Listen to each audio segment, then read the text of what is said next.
Bom dia a todos. É um prazer estar aqui, prazer estar com vocês aqui. Fiz uma aposta com os meus colegas aqui que nós teríamos uma audiência menor. Eu errei, perdi a aposta. Então, isso é muito bom. Queria dizer para vocês também, fazer um agradecimento especial ao Edson, a presidência e a diretoria da FENARROS. Muito obrigado pelo convite, honroso convite. E queria contar para vocês um pouco rapidamente da minha história como professor, como pesquisador, e como é que nós acabamos nos juntando para fazer esse tipo de experiência e de apresentação, que são conhecimentos essencialmente complementares. O Eduardo acabou de fazer uma apresentação no microcosmos, ou seja, diretamente ligada ao produto, que é uma coisa muito familiar para vocês todos. E a minha proposta aqui é trazer vocês mais próximos da realidade macrocósmica, ou seja, aquilo que está acontecendo no mundo hoje, porque isso tem muito impacto na vida da gente. O Eduardo acabou de comentar, por exemplo, que antigamente a gente precisava comprar o Correio do Povo, ou, mais recentemente, Zero Hora, para ter uma noção daquilo que estava acontecendo no mundo. Hoje a gente praticamente não usa mais esse tipo de mídia. Eu vou fazer um comentário sobre isso depois, porque a gente acorda e 24 horas por dia você tem, né, acesso às suas informações, essa criança aqui, né, que todo mundo tem acesso 24 horas por dia, 7 dias por semana, sem parar, e você praticamente se atualiza imediatamente de coisas que estão acontecendo no mundo inteiro. Isso tem uma repercussão muito grande na nossa vida, especialmente na vida econômica e social, porque os tempos estão diminuindo e as fronteiras estão diminuindo. A ideia, pessoal, eu passei parte do meu doutorado, do meu mestrado fora do Brasil, fazendo pesquisas nos Estados Unidos também, então eu tenho assim uma familiaridade muito grande com a nação americana. Depois nós vamos fazer um ping-pong, depois que o querido João tiver aprontado a sua apresentação sobre a Rússia e o que está acontecendo lá na Rússia. E vocês vão ver que todas essas coisas estão conectadas e que, de alguma forma, nós queremos linkar esses conhecimentos com a realidade do produtor e do agro. E por que isso é importante que vocês tenham esse conhecimento? Porque, como o Eduardo falou, nós estamos num crescendo de mudanças tecnológicas que, de alguma forma, afetam todas as pessoas que produzem e todas as pessoas que criam valor, especialmente no Brasil. E poucas horas antes de vir para cá, né, na viagem, eu estava imaginando exatamente também, em linha isso que o Eduardo comentou, como esse país aqui é abençoado, gente. A gente, às vezes, não tem a dimensão da bênção que é estar no Brasil.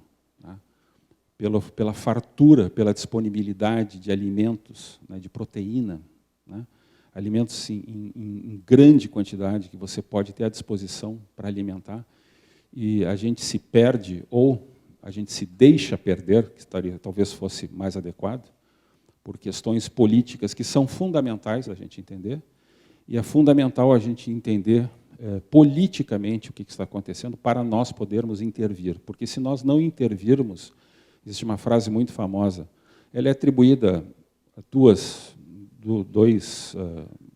personalidades históricas, uma é o Platão e a outra o Anthony Gibbon, né, um historiador inglês. Ele diz assim, se você não se interessar por política de alguma forma, você vai ser governado por aqueles que se interessam. Então é muito importante ter essa dimensão de quanto essas questões externas e internas e essas relações, elas fazem diferença para a vida diária da gente. De uma maneira ou de outra serão impactadas. Então, feita essa breve introdução, eu vou direto para a minha apresentação. O meu objetivo aqui é falar sobre a geopolítica norte-americana, basicamente sobre o que está acontecendo nos Estados Unidos, na grande nação americana, e por que isso é importante para nós sabermos disso, pessoal. Porque vocês conhecem aquela frase, tem uma frase famosa que diz, se os americanos espirram, o resto do mundo pega o resfriado. Tá? Tudo que acontece nos Estados Unidos é importante para o mundo inteiro, tá? Sobre diversos aspectos. Tá? Eles são, definitivamente, a grande potência dos últimos 100 anos, e tudo que acontece lá em termos de evolução tecnológica, política e econômica acaba interferindo no resto do mundo. Tá? Então, o que está acontecendo, pessoal? O que está acontecendo é que nós temos uma discussão política bastante forte em todo o mundo. Esse aqui é o professor Thomas Sowell. O Thomas Sowell, se vocês puderem eventualmente conhecer mais profundamente, é um dos maiores intelectuais hoje vivos. Infelizmente eu digo porque eu venero esse cidadão, está com 93 anos de idade, já publicou mais de 50 livros. Né?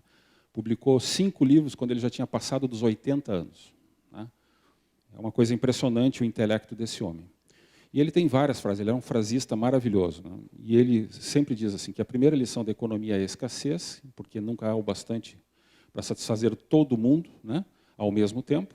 E a primeira lição da política é ignorar a primeira lição da economia. Tá? Ou seja, os políticos normalmente eles não estão muito interessados em relações econômicas. Tá? E isso é importante pelo fato de que muitas vezes nós não damos a devida importância para a participação política, porque esses efeitos serão sentidos, de alguma forma, na nossa mesa e no nosso bolso. Por isso que é importante intervir em política. Tá? O que está acontecendo, pessoal? Vamos direto ao nosso ponto. Tá? Um novo paradigma. Tá? Nós temos a ascensão de novas potências no cenário geopolítico e geoeconômico. É o cenário macro que eu me propus a apresentar para vocês, onde estão surgindo China, Rússia, Índia, o BRICS. Eu coloco o Brasil num patamar um pouquinho mais baixo, tá? Do ponto de vista especificamente econômico, mas ainda não cultural. Tá? Então, economicamente, as nações do BRICS hoje representam hoje, né, e todos os países que estão associados ao BRICS, né, que é o Brasil. O que é BRICS? Brasil, Rússia, Índia, África do Sul, né, e China. Né? Esse aqui é o nomezinho. Por que isso é importante? Porque o crescimento, essencialmente, desses dois países, economicamente falando, que é Índia e China, tá? E nós vamos, depois, no nosso ping-pong, nós vamos falar mais especificamente deles, né? Eles criaram uma mudança de eixo econômico no mundo. Tá? Como o Eduardo falou, tá? A China hoje se transformou no grande player internacional. Então, hoje, você tem um mundo que não é mais unipolar, ele é multipolar. Tá? E esse mundo multipolar, e não é só a China que está vindo, nós estamos vendo, por exemplo, a Rússia é um país extremamente importante no cenário mundial. Nós vimos, por exemplo, que no final, quando estourou a guerra lá na Ucrânia, depois nós vamos falar mais sobre isso, a primeira coisa que o ex-presidente Bolsonaro fez foi fazer uma viagem rapidíssima para Moscou, para garantir o fornecimento de fertilizantes fundamentais para o agronegócio brasileiro. Ele não demorou nem uma semana para fazer isso. Né? Tamanha a importância que se dá para esse fator. Então, vocês vejam, tudo que se faz hoje está interconectado.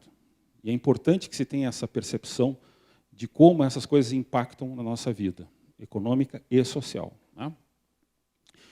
E essa mudança, pessoal, ela nunca é uma mudança pacífica. Tá? Ao longo da história, vocês vão encontrar vários momentos em que as chamadas potências dominantes, no caso agora os Estados Unidos, no momento que ela começa a perder a sua influência, ela tenta evitar que isso aconteça. E essa tentativa normalmente não é pacífica. E a gente está assistindo hoje, por exemplo, esse conflito na Ucrânia, que já é decorrência desse enfrentamento, com repercussões mundiais, inclusive no Brasil. Tá? Então, essa tendência ela veio para ficar e ela tem, nesses próximos meses, tem-se a percepção de que ela vai se aprofundar, inclusive. Tá? Então, onde que está o poderio, ou onde que estava o poderio norte-americano, basicamente? Tá? Econômico, militar, e cultural e inovação. Tá? A gente, de certa forma, eu separei porque eu poderia colocar inovação dentro do ambiente econômico. E essa é uma coisa que os países ocidentais, a Europa Ocidental e os Estados Unidos, ainda são os líderes no mundo. Tá? A inovação, a criação de conhecimento. Porque a criação de conhecimento não é uma coisa muito fácil de se fazer. Você precisa de todo um ambiente específico para você criar produtos inovadores. Tá? Aquilo que o Eduardo comentou, por exemplo, por que nós, aqui no Brasil, com toda essa capacidade e todas essas oportunidades que nós temos, nós não inovamos e não criamos valor nos nossos produtos para poder exportá-los com valor agregado maior? Por que a gente não faz mais isso? E nós mandamos matérias-primas para os outros países, especialmente China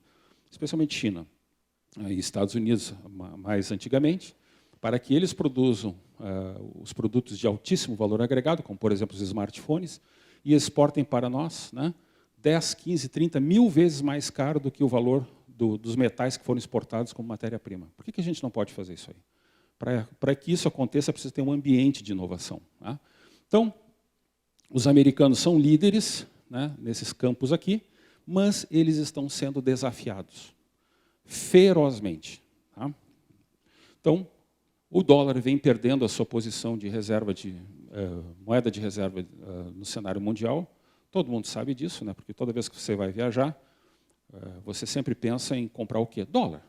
O dólar é a moeda de troca no mundo inteiro e aceito no mundo inteiro. E isso vai continuar sendo durante muito tempo, mas ela está perdendo essa liderança. Tá? Hoje, a grande parte das transações ainda continua sendo no dólar, mas ela já foi maior, de quase 95% de tudo que se transacionava no mundo era feito através de dólar. Tá? E agora ela está em torno de 58% e continua caindo. Tá? Continua caindo, mas não vai terminar do dia para a noite. Tá? Isso é uma ilusão que muitas pessoas, assim, do ponto de vista até assustador, querem fazer as pessoas crerem que o dólar vai desaparecer do dia para a noite. Não, isso não vai acontecer. Tá? O sistema bancário norte-americano está se tornando insolvente, sim. Nós temos um problema hoje grave no sistema financeiro norte-americano, que pode ter repercussões no mundo inteiro. Estima-se que 50% dos bancos americanos estão insolventes. Por quê? Porque é uma questão de política. Tá? Vocês vejam a importância da política. Tá? A política do Banco Central norte-americano ela acaba interferindo nos valores que são emprestados, são colocados à disposição dos bancos, que repassam para os seus clientes. E essa diferença do spread, que durante anos e anos ficou zerado nos Estados Unidos, agora está com um valor a maior. E essa pequena diferença de 1 a 2 ou 3% é suficiente para quebrar praticamente a metade do sistema financeiro norte-americano. E do que isso representa do ponto de vista econômico? Alguns trilhões de dólares, que simplesmente do dia para a noite se evaporam. E isso, eventualmente, tem impacto nas cadeias produtivas no mundo inteiro. Você pode paralisar praticamente grandes quantidades de cadeias produtivas porque você simplesmente não tem como pagar essas cadeias. E isso está acontecendo. Vocês provavelmente acompanham pelos noticiários a discussão que existe nos Estados Unidos, porque tudo que acontece nos Estados Unidos acaba, de alguma forma, interferindo no Brasil também, no mundo inteiro. Uma questão que está bastante importante, aparecendo a renovação do teto da dívida dos Estados Unidos. Os Estados Unidos, hoje, eles são um país totalmente endividados. A dívida soberana dos Estados Unidos chega a 32 trilhões de dólares. Os Estados Unidos se tornou uma máquina de imprimir dólar, basicamente isso. E por que eles continuam de pé? Porque todo o resto do mundo tem e compra os dólares dos americanos. No momento que esses dólares forem devolvidos para os americanos, a moeda do dólar vai começar a perder cada vez mais o valor. Então, por isso que eu mostrei para vocês que o total de dólares investidos no mundo chegava a 95% e ele está caindo a 58%, 57%, está cada vez menor. Okay? Existe risco de default, ou seja, dos Estados Unidos não pagarem honrarem as suas dívidas, seus contratos com o resto do mundo? Não, não existe, mas existe um fato novo, pessoal. Pela primeira vez nos últimos anos, já se fala da possibilidade da dívida soberana norte-americana não ser paga. Isso era impensável há 20 anos atrás. Tá? Seria impensável. Todo mundo sabe, se você for para a Argentina, Se você for para outros países que têm problemas de moeda, o que as pessoas fazem para se proteger? Compram dólar, não é verdade? Era uma coisa normal que nós fazemos. Tá? Até alguns anos atrás, seria impensável saber, cogitar que isso poderia acontecer. Hoje, todo mundo presta atenção no que está acontecendo nas negociações no Congresso americano. Se eles vão ou não vão renovar o chamado teto da dívida. E eles renovaram na última hora. E cada vez mais a coisa está se tornando mais próxima de um default. Pode acontecer? Pode. Tá? É provável? Não, ainda não é provável. Tá? No campo econômico, nós temos ainda a chamada guerra na Ucrânia, que fez com... E aqui que vem um ponto importante que interfere na razão pela qual os países estão se movimentando no mundo inteiro e não apenas naquela região. No momento que começou a guerra na Ucrânia, entre Rússia e Ucrânia, a chamada aliança da OTAN, vocês conhecem a NATO, né? A União Europeia, European Union, com os Estados Unidos, eles congelaram mais de $500 bilhão de ativos soberanos da Rússia. Vocês imaginem que todo mundo aqui tem uma conta bancária num determinado banco e você se mete, ou se você cria algum tipo de rusga com uma pessoa dentro de um banco, com alguém poderoso. Naquele exato momento, ele congela suas contas bancárias. Qual é a tua tendência natural? Eu vou trocar de banco. Porque se eles fizeram isso comigo agora, vão fazer depois. Isso está tendo uma enorme repercussão no mundo inteiro, tá? Fazendo com que vários países hoje estejam querendo aderir ao BRICS para sair do problema do dólar por conta disso. Porque num piscar de olhos, um cara lá em Washington chega e congela as contas de todo mundo, como fizeram com a Rússia. Por quê? Se fizeram com a Rússia, vão fazer com quem quer que seja. Tá? Então, vários países, por conta disso, estão reduzindo suas reservas em dólar e aumentando suas reservas em ouro, especialmente os países dos BRICS, que estão agora, sim, começando a liquidar e transacionar todos os seus contratos em yuan. A Rússia e China, por exemplo, hoje só negociam em yuan. Tiraram o dólar da equação. Isso representa 200 a 300 bilhões de dólares a menos no mercado. Tá? Então, para todo mundo que faz contratos com o mercado externo, sabe da importância disso do ponto de vista financeiro. Ok? Aí nós temos o outro elemento de domínio norte-americano, o custo da máquina militar americana, que chega hoje praticamente próximo de $1 trilhão por ano. $1 trilhão por ano. É uma coisa sem precedentes. Tá? Por quê? Porque os americanos, aqui está a grande nação americana, eles têm, né, bases no mundo inteiro. Mais de 1000 instalações militares no mundo. Isso custa uma fortuna, gente. E aí vocês podem perguntar, o que isso tem a ver com o que a gente está falando? Se vocês se lembrarem o que foi o declínio, a ascensão e o declínio do Império Romano, o Império Romano ele se desintegrou, né, lá, há alguns milhares de anos atrás, porque eles se estenderam demais aqui na península, né, península do Mediterrâneo, e eles não tinham como se sustentar a sua máquina militar. E por isso foram desintegrados por dentro. É mais ou menos o que está acontecendo com os Estados Unidos hoje. Eles não têm como sustentar isso aí. Tá? Essa que é a realidade que está acontecendo. Tá? Aqui você tem, por exemplo, o custo da máquina militar norte-americana comparado com China e com Rússia, que são os dois grandes atores, né, que tem no mundo. Né? Só os Estados Unidos eles gastam quase 4% do seu PIB em equipamento militar. E por que isso é importante? Porque o poder militar ele se projeta e ele faz, por exemplo, com que eles imponham a sua vontade em praticamente todos os países que eles quiserem, à exceção da China e da Rússia, que têm capacidade militar compatível com o seu enfrentamento. Tá? E essas coisas estão mudando no mundo e têm repercussão no Brasil. Tá? Aí nós temos também o outro elemento de inovação. Tá? Vocês observem que os países mais inovadores do mundo continuam sendo a Europa Ocidental e Estados Unidos. Nós temos agora a China se aproximando rapidamente. O Brasil continua sendo um país pouco inovador, ainda. Né? É uma questão cultural. Né? E isso aqui é uma das equações que precisa ser alterada, tá? Do ponto de vista de inovação. Só que os países do BRICS já estão chegando próximos desses níveis da Europa Ocidental e estão fazendo frente, especialmente a China. A China hoje, sozinha, já está chegando nos mesmos níveis de inovação em vários setores, especialmente no setor de computação, no setor de inteligência artificial, né, que vai dominar o mundo nos próximos anos, comparável ao que se faz tanto aqui como aqui. Tá? E nós temos também uma guerra cultural hoje em curso no hemisfério ocidental.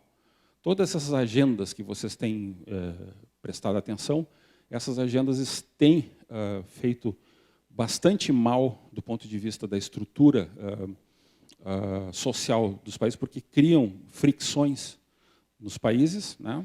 Tudo que está acontecendo nos Estados Unidos acaba também acontecendo também na Europa Ocidental e no Brasil, e acaba prejudicando, né, ou interferindo na criação de valor desses países, a chamada guerra cultural. Tá? Finalmente, né, uma coisa bastante importante, a quebra do monopólio das comunicações. Até alguns anos atrás, vamos falar assim, entre 5 a 10 anos atrás, seria impensável você chegar e discutir determinadas notícias e questionar essas notícias como você faz hoje. Só para exemplo que queria comentar com vocês, eu tenho acompanhado bastante o que está acontecendo lá na Ucrânia, né, por questões assim até de pesquisa, e quando eu me encontrei com o João vai falar sobre isso depois, logo daqui a pouquinho, todas as informações que eu tenho obtido sobre o que está acontecendo na Ucrânia batiam com as informações que o João estava comentando comigo. E o mais impressionante, as fontes do João, eu não sei quais são. Eu não sei de onde que o João tirou essas informações. E o João não sabe quais são as minhas informações. O que a gente sabe, sim, é que eu não pego essas informações no Estado de São Paulo, na Folha de São Paulo e na Rede Globo. Tá? Nenhuma dessas informações. Nós podemos afirmar para vocês hoje que vocês podem literalmente desligar a mídia tradicional, joga para o lado, e aprendam a pesquisar por conta no smartphone, porque vocês encontram as fontes de maneira muito fácil, porque depois vocês entendem como é que essas informações acabam chegando para nós. E a importância disso para as chamadas cadeias produtivas. E tudo que a gente está falando aqui, pessoal, é para vocês linkarem com o negócio do agronegócio. Tá? Por quê? Porque uma coisa é certa, tá? O alimento nunca vai deixar de ser importante, em nenhuma circunstância. Tá? Nós precisamos disso por sobrevivência. Então, se você agregar valor, agregar tecnologia, conhecimento aos produtos que estão sendo comercializados, essencialmente isso aí vai gerar riqueza para aquele que está produzindo e para a sociedade que está se beneficiando dela. Tá? Então, isso está acontecendo no mundo inteiro. Tá? Essa quebra do monopólio das comunicações, né? E, portanto, a ascensão inexorável das mídias, né? Todas as mídias, e elas competem entre si. Tá? Nós, por uma questão de limitação de tempo, a gente podia explorar isso, um curso inteiro só sobre isso. Tá? Eu, por exemplo, recentemente, eu consegui entender, olha que viagem na maionese, para usar uma terminologia bem gauchesca. Tá? Eu consegui descobrir como que determinadas fontes estavam comunicando informações bastante sensíveis do que está acontecendo na Ucrânia e na Rússia. Eu consegui entender como é que eles estavam comunicando essas informações. E aí eu consegui bater com o João, todas as informações que eu estava recebendo batiam exatamente com o que o João estava recebendo das fontes dele, tá? Que são fontes privilegiadas, né, também, e que não tem nada a ver, gente, não tem nada a ver com o que vocês estão lendo hoje em nenhum dos grandes jornalecos hoje brasileiros. Nada. Absolutamente nada. Vocês podem ter certeza que tudo que vocês estão lendo nos grandes meios de comunicação tem nada a ver com o que está acontecendo lá. Nada. Tá? Consequências disso, e já chegando às conclusões, e eu vou depois repassar para o João. Tá? As fontes de informação estão cada vez mais dispersas e são impossíveis de controle centralizado, mesmo que se tente fazer isso. Tá? Não vai ser possível. Então, se você souber pesquisar com 2, 3 cliquezinhos, poucos cliques, você consegue chegar numa informação nesses aparelhinhos que vocês têm hoje em mãos, que todo mundo tem. Tá? Eu, por exemplo, obtenho todas essas informações sobre o que está acontecendo no teatro internacional de fontes aqui, polonesas, australianas, canadenses, sérvias, americanas, inglesas, indianas, porque a mídia tradicional basicamente acabou. Tá?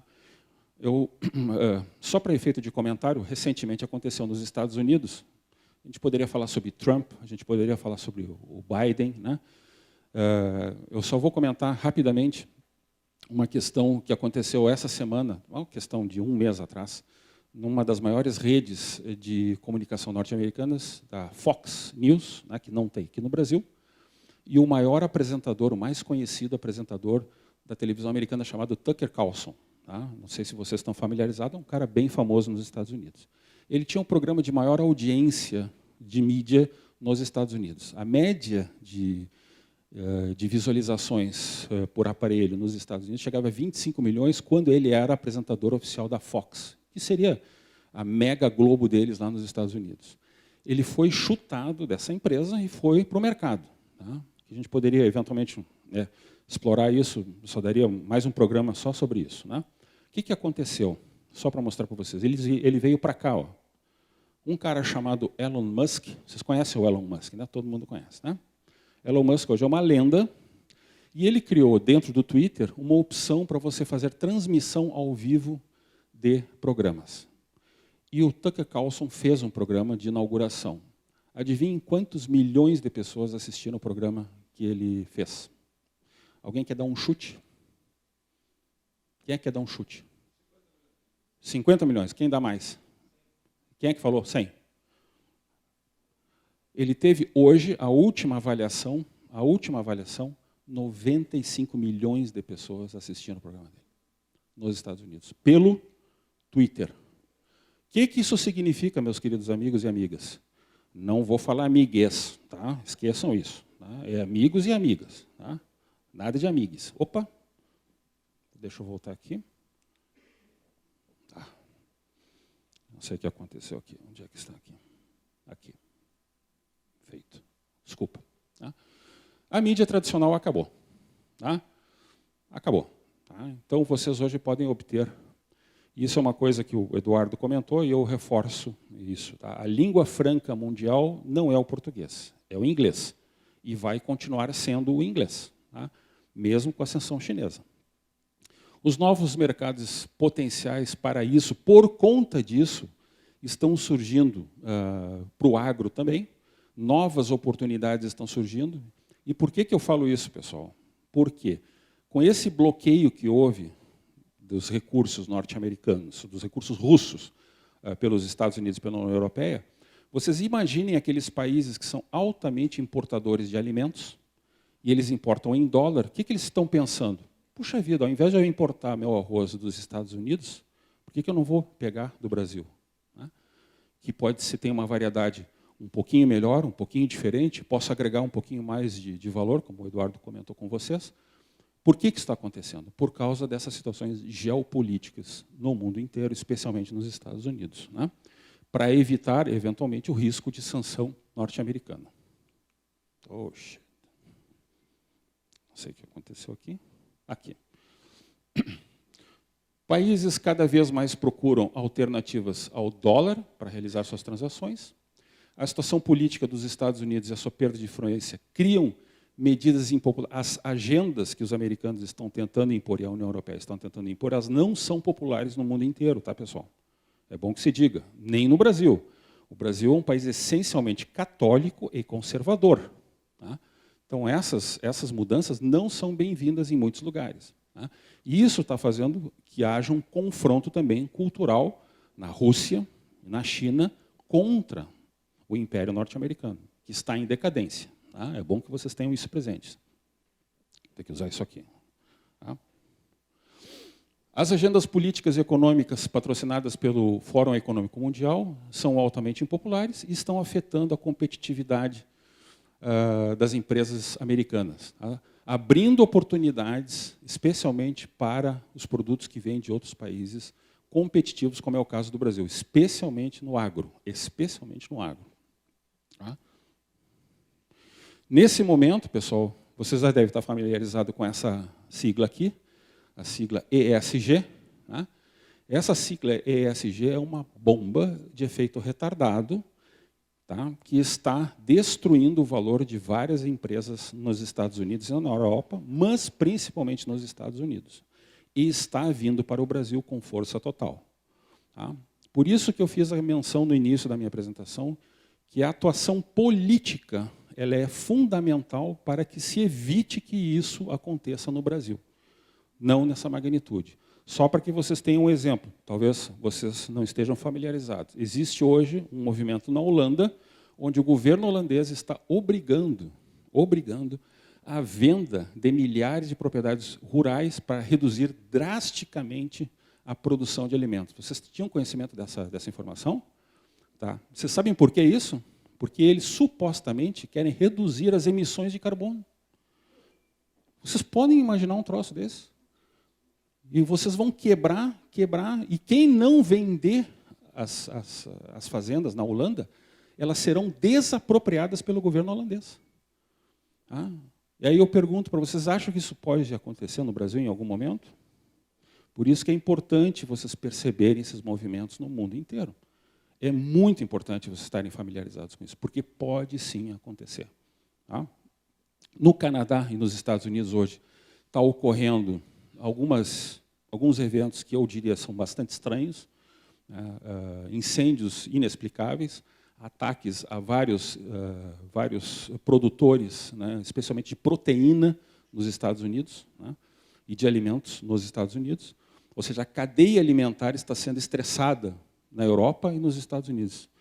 Então, eu pergunto para vocês, se em países organizados isso está acontecendo, vocês acham que isso não pode acontecer de alguma forma no Brasil? Pode acontecer. Por isso que a atuação política é muito importante. Tá? Finalmente, tá? Uma frase bastante conhecida em inglês, eu já vou encerrando. Politics leads, the law just follows. Quem manda é a política e as leis apenas seguem. Tá? Aqui são os pontos fundamentais da política norte-americana, a Casa Branca, o Congresso e a Suprema Corte. E no Brasil, nós temos esses elementos aqui, tá? Que é o nosso Congresso Nacional, e tudo o que ocorre na vida da gente decorre daquilo que ocorre ou não ocorre nesse local aqui. Por isso que, além da gente ter uma visão crítica das coisas, né, nós temos que atuar politicamente também. E saber da importância disso. Por quê? Porque tudo que se faz aqui, eventualmente vai interferir na nossa vida diária, de alguma forma ou de outra. Tá bom? Eu encerro por aqui, agradeço imensamente a paciência de vocês e passo imediatamente a palavra ao nosso amigo João Lemos, tá? E espero retornar aqui em breve e agradeço de novo, né, a paciência de todos. Muito obrigado.